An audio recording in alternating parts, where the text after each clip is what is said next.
Hi everyone, welcome to the Sip and Spin. Happy St. Patrick's Day. There's always the talk of green beer, and there's a lot of recipes out there for Irish mules, which are made with Irish whiskey, mint leaves, and ginger beer.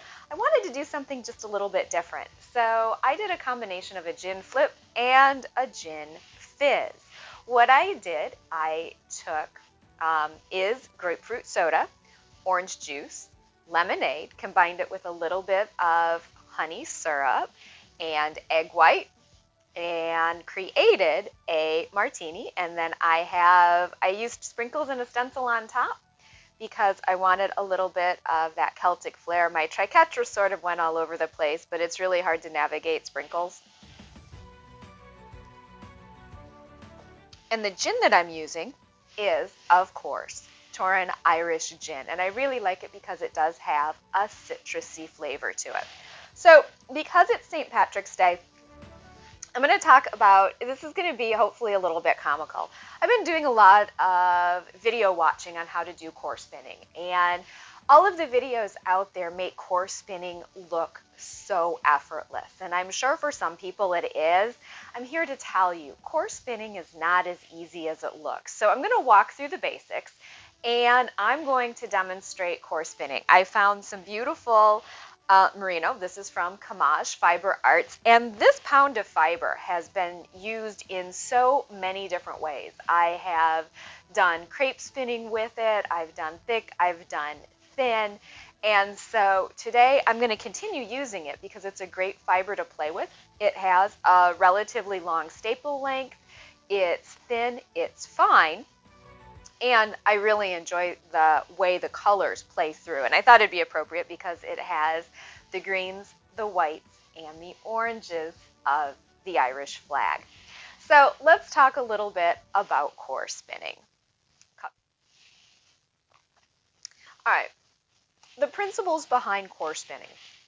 You have a core of something, and in this case I am using rugwort because it's sturdy, it's strong, and in the process of spinning onto the core, it's not going to come apart, which you always run into that problem when you're plying, because essentially what you're doing is you're putting twists, but if you're going around a core that's been spun in this direction to ply, and now I'm spinning it this direction to put stuff on it, I'm essentially unspinning it.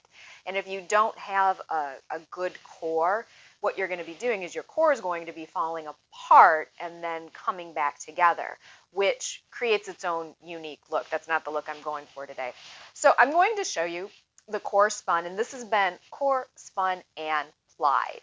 And you can see, if you get in close, and this is where core spinning gets tricky, is there's the core because I didn't do a good job of getting the yarn wrapped around it.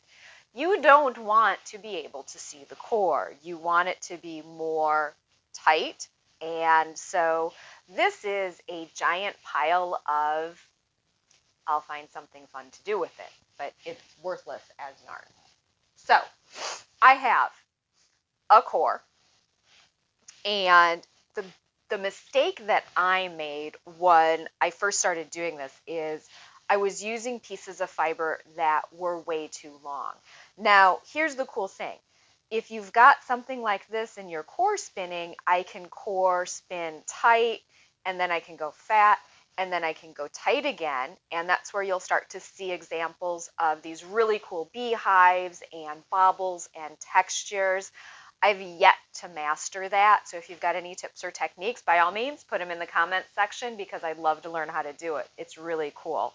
So what I discovered as I was playing with this and practicing is it's actually better if you have a smaller chunk of yarn. And this is pretty much the length of the fiber, so I can't really pull this apart holding on each end. So this is how we're going to do this. We're going to get started, and if you get in close, core spinning is also a really good way to practice starting and stopping and attaching fiber, because you really, in order to do core spinning well, you need to consistently be able to attach fiber again and again. So I'm also going to keep drinking, because one of the things I've discovered about core spinning, alcohol really does help. So what we're going to do is we're going to take this piece of core, and I've got a whole selection of different little tiny bits here to work and play with, so you can see the difference. And this is going to be fun because I, I've been playing with the idea of core spinning for I would say years, and I can honestly say I've never been successful at it. So today's video is going to be me demonstrating how to attempt to be successful at core spinning. So this is another big giant chunk of fiber, and I know this is going to be way too big to work with. Even this much, it's going to be too big. So I'm going to go ahead and I'm going to turn it into a little bit smaller bits. I think that's kind of the key with core spinning, is you don't want to work with too much fiber, because then you lose control. I also am going to talk a little bit about ratios. So with this, again, for those of you that are more well-versed with ratios than I am, the Lendrum large flyer, I don't have any control over my tensioning system and the ratio at which the yarn is going to be drawn in. I can certainly affect it with my tensioning knob, and I'll be playing with that a little bit. But on all of my Kromsky wheels, I have 2 sets of whorls to work with to affect how fast the wheel is turning, how fast the draw in or the take in is happening. So for core spinning, this particular one, I have it on the lowest or the smallest setting, and I am actually going to move that up one to this is the setting that I am most comfortable at, the one in the middle. I feel like I can treadle at a comfortable, consistent rate and still manage the fiber that I'm working with. So I have a liter, and I'm going to fold it over a little bit, and I'm going to get that started.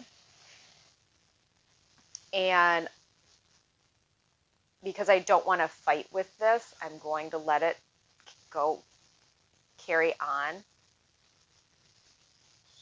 Okay, so it's picked up.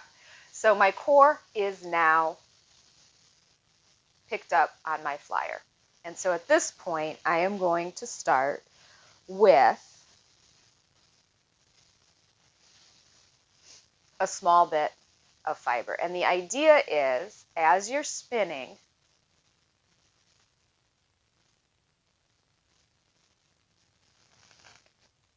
and that's getting pulled on way too fast, I am letting this fiber move around the core.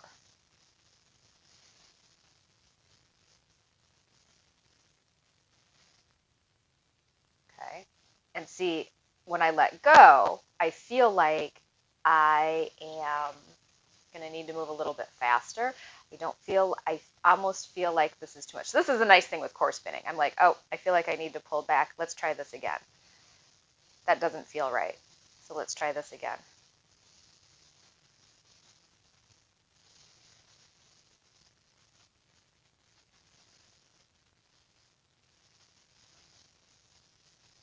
Okay. So now when we go up and we look at what we have, here is my issue with core spinning. I feel like I always have way too much twist in my spin, but I know I'm going to apply this. So I'm going to let this go. I am okay with this. So now I'm down to my last little bit, and let's try a smaller section.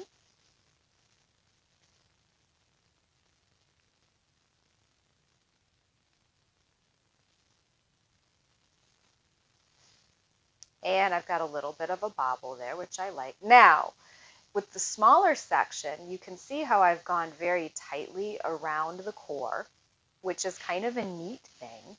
So I'm going to keep going with that for a little bit. I'm going to go with a very small section.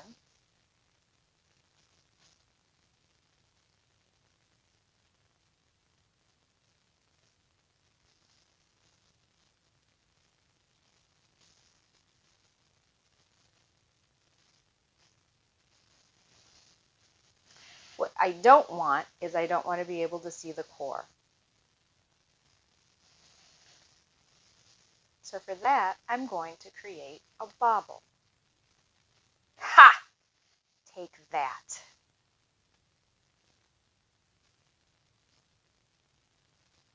So, and I could do that all the way through here if I wanted. So now I have this core, and I'll go a little bit further and we'll see.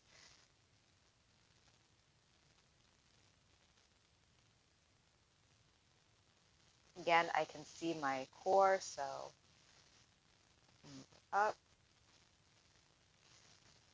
If I want to purposely create a bee's nest, I can just push it up like so.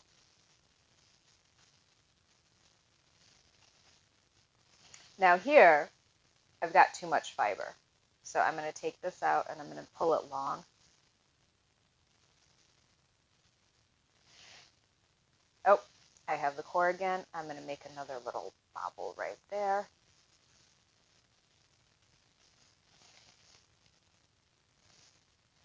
And as you can see, I'm getting a lot of, so like if I were to apply this back on itself to make huge yarn, that's what it would look like. So that would be core spun, applied back on, oh, that's really pretty. Huh, I kind of like that.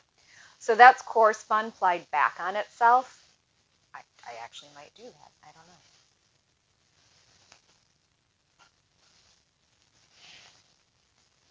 And so now, I'm just going to take another chunk. And again, here's the problem. I'm going to totally show you what happens if you get too much going at once, which I have done. Oh, look, there's one. I'm going to slide that up.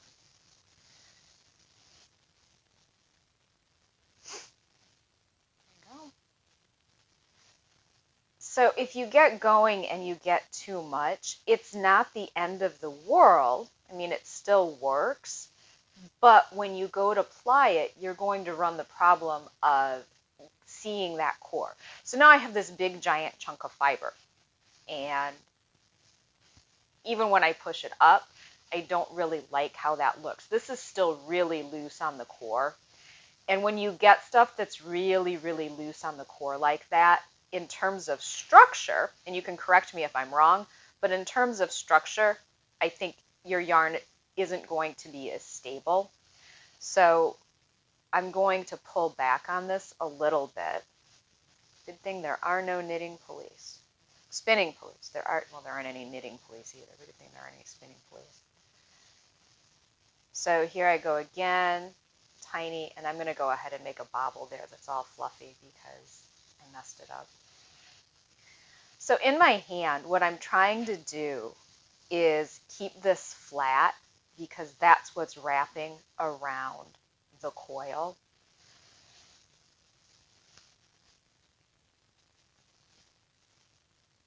Or the core. And the nice thing with the Lendrum is I have an orifice that's big enough to handle that. And so I did it again, and you can see the core right there. So I'm going to slide that up. So you can't see the core anymore. Ta-da!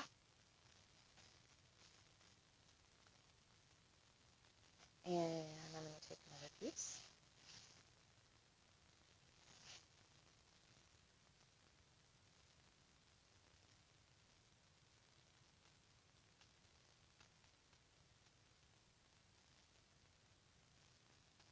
And I have seen on some videos, and I got a little bit going right there, on some videos, you can go back and forth around the core to create interesting shapes, like so. Again, small little bits of fiber.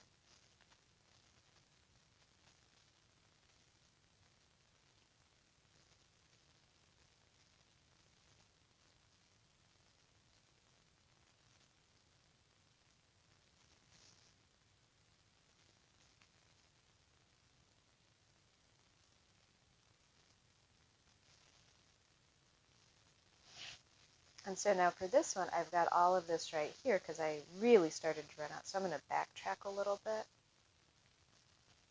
and come back up and let it grab on.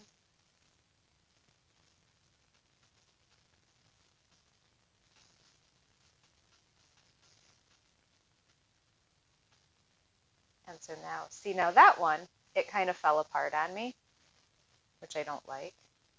So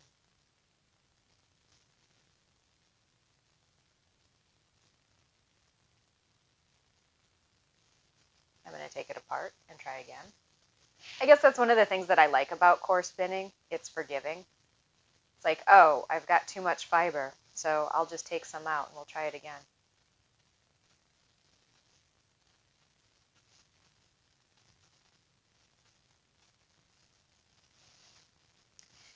And so there is some core spinning. Check back in just a few minutes. I'm going to keep going with this, and then I will ply it going the other direction so you can see what it looks like plied. So the problem with drinking and spinning is the more you drink, the harder it is to find the hole. All right, so I spun up just a sample. Now I'm going to ply, and I'm going to ply using crochet cotton. So again, cotton. And I'm going to create the leader as well. So I'm just adding in the leader, but now I'm spinning the other direction. And I'm going to let it pull in.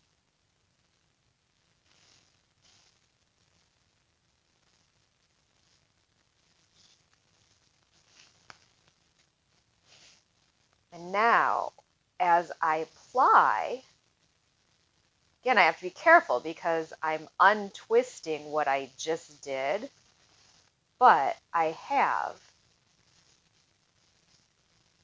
a lot of control over where I can put the crochet cotton.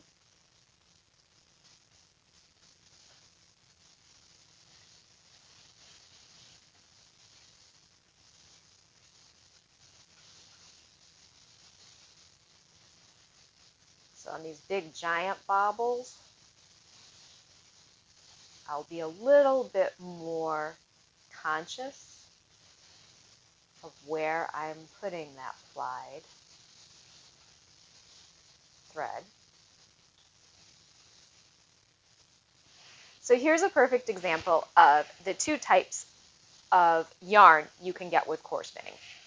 So here I've core spun very tight against the core and plied back on itself. Right now I have a pretty balanced yarn. And it'll balance more when I set it. So this is what core spinning and plying with another thread, you get this beautiful tight. Here is the core spinning with the baubles. I get more of this fluffy, it's almost like a boucle. So you can kind of cheat boucle if you wanted to, spinning this way to get a nice fluffy yarn. So the thicker core spun yarn, there we go. So the thicker core spun, I'm getting this kind of corkscrew. The thinner core spun, it's a little bit more tight.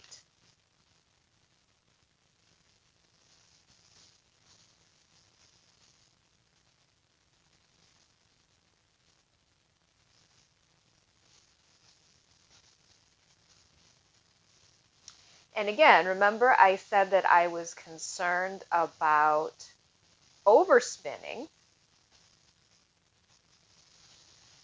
And when you're core spinning and you overspin, that does it will, a lot of things work out in plying.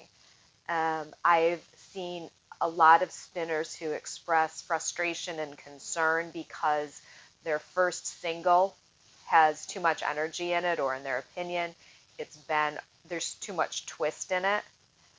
But as you can see, that was a perfect example right here.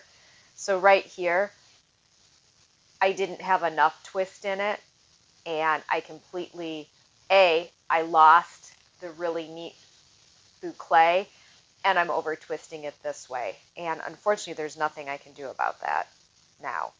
Oops. Oh well. So you almost want a little bit too much twist in your core spinning so it doesn't come apart when you ply it. Here's another example. I didn't have enough. So it's like lessons. It's like learning with this. So here I've got enough twist, and as it comes apart, I get this fluffy. As you can see right here, I did not have enough twist going this way. So I'm now essentially spinning it, and it's going to curl back in on itself. So I do not have it's no longer consistent there.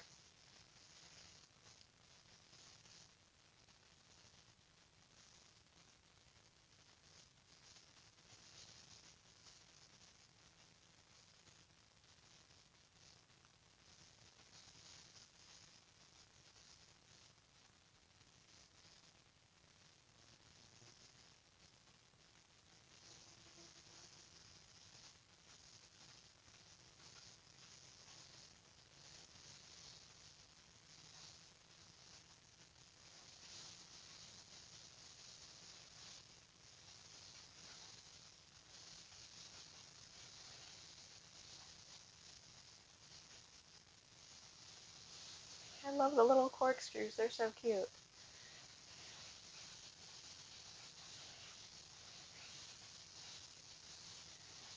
Here again, I don't have enough twist.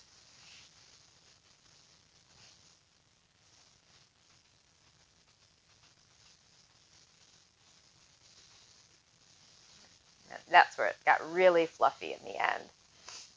Ah. And, woo, wrong way. Ready? All right, and so now let's take a look. I have my little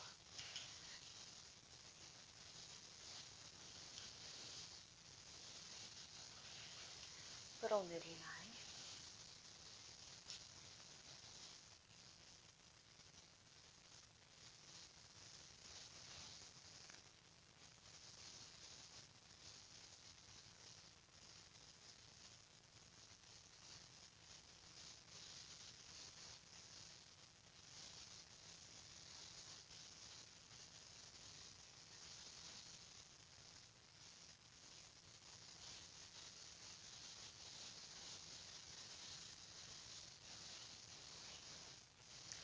And there you have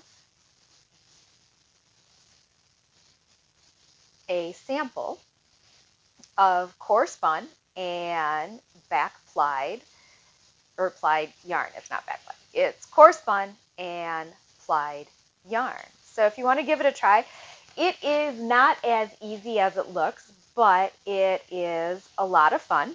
I'm going to do a figure 8. All right, and then when I take it off, there is the finished yarn. And the nice thing is, it's festive for St. Patrick's Day, and yarns like this are always fun for weaving. This adds so much texture and energy in weaving projects. It also makes great trim on hats, and it'll balance out when it is washed and set. There's still a little bit too much energy in it, which, yep, there it goes. Whee! Like I said, core spinning, all of the videos that I watched online, they always make it look so incredibly easy, and it's just like, woohoo, yay for making it look so incredibly easy. It's really not. So if you want to give it a shot, I wish you all the best, and thanks so much for tuning in. Happy St. Patrick's Day, and happy spinning.